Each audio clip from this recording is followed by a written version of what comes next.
নমস্কাৰ বন্ধু বান্ধৱীসকল, আজি আছোঁ মই এজন বিশেষ ব্যক্তিৰ লগত। মই প্ৰায়ে লগ পাওঁ আমাৰ ছাৰজনক।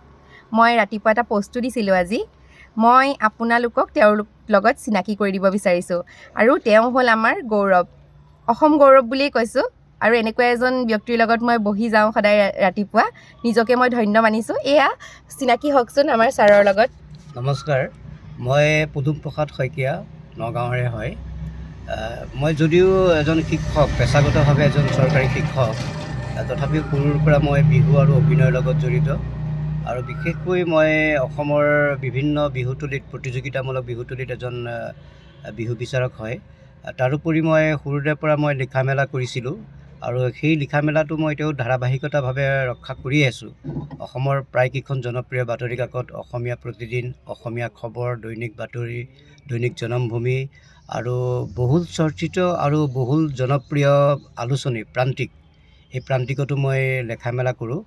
আৰু সুদূৰ ডুবাই যিখন মানে আমাৰ অসমীয়া সমাজ আছে, সেই অসমীয়া সমাজৰ পৰা প্ৰতি বছৰে বিহুত প্ৰকাশিত যিখন আলোচনী, সেই আলোচনীখনতো মই মোৰ নিজা বিহুৰ সম্পৰ্কীয় লোকসংস্কৃতিৰ ক্ষেত্ৰত যিখিনি উপাদান, সেই উপাদানৰ ওপৰত ভিত্তি কৰি মই লেখা মেলা কৰোঁ। আৰু ইতিমধ্যে মোৰ এখন বিহু গ্ৰন্থ, গৱেষণামূলক গ্ৰন্থ বিহু আমাৰ আচলৰ ধন, সেই গ্ৰন্থখনো মই ইতিমধ্যে প্ৰকাশিত হৈছে। আৰু সেইখন উন্মোচন কৰিছিল অসমৰ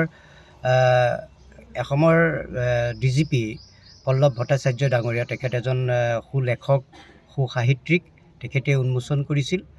আৰু 2021 চনত মধ্যপ্ৰদেশত মোক ভাৰতভূষণ বঁটা প্ৰদান কৰিছিল।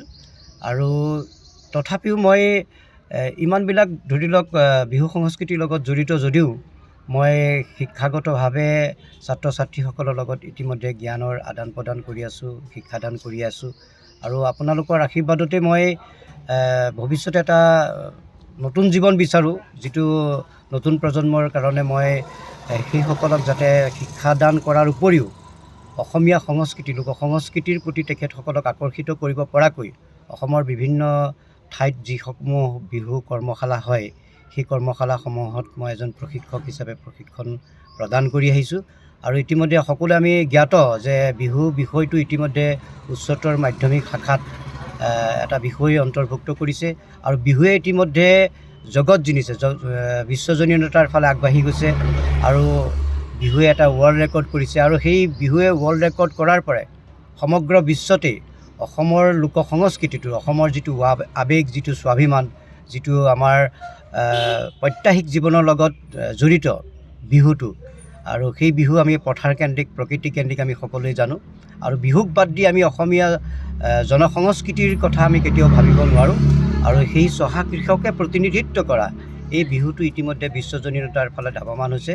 আৰু আমি নিশ্চিতভাৱে আশা কৰিম নতুন প্ৰজন্মই বিহুটোক শুদ্ধ ৰূপত তেওঁলোকে শিকিব আৰু এই বিহুটোক লৈ পেলাই আমি সদায় গৌৰৱ কৰিব পাৰোঁ। আৰু আপোনালোকৰ শুভাশীষ আমি বিচাৰিম। নিশ্চিতভাৱে আপোনালোকৰ শুভেচ্ছা, শুভকামনা মোৰ জীৱনৰ পাথেয় হৈ ৰ'ব বুলি মই আশা কৰিছোঁ। আৰু এই বাইদেউগৰাকী মোৰ অতি মানে ভাল লগা বাইদেউ। আৰু বিশেষকৈ তেখেতৰ যিটো হাঁহি, সেই হাঁহিটোৱে সঁচাকৈ আপোন ভোলা এটা হাঁহি। আৰু সেই হাঁহিটোৱে আমাক গোটেই ৰাতিপুৱাটোৰ, গোটেই দিনটোৰ এটা আশাৰ ৰেঙনি কঢ়িয়াই আনে। আৰু বাইদেউক মই সততেই লগ পাওঁ। আৰু বাইদেৱে আজি এনেধৰণে মোক আপোনালোকৰ মাজলৈ লৈ অহাৰ কাৰণে, চিনাকি কৰি দিয়াৰ কাৰণে বহুত বহুত ধন্যবাদ জ্ঞাপন কৰিছোঁ। ধন্যবাদ ছাৰ, এয়া ভাল লাগিল আমাৰ ছাৰ। মই আকৌ এবাৰ কৈছোঁ, আমাৰ সকলোৰে গৌৰৱ, আমাৰ অসমৰ গৌৰৱ। আৰু মই নিজকে ধন্য মানিছোঁ, এনেকুৱা এজন ব্যক্তিৰ লগত বহি যাওঁ। আগতে কিন্তু মই একেবাৰে গম পোৱা নাছিলোঁ, কিন্তু যেতিয়াৰ পৰা গম পাইছোঁ ছাৰক এৰা নাই। আৰু মই বোলো ছাৰ, আপুনি মোক এটা ভিডিঅ' ছাৰৰ লগত বনাইছোঁ, এয়া আপোনালোকে আদৰি ল'ব বুলি আশা কৰিলোঁ। আজিলৈ এৰিছোঁ। ধন্যবাদ ছাৰ, বাই বাই।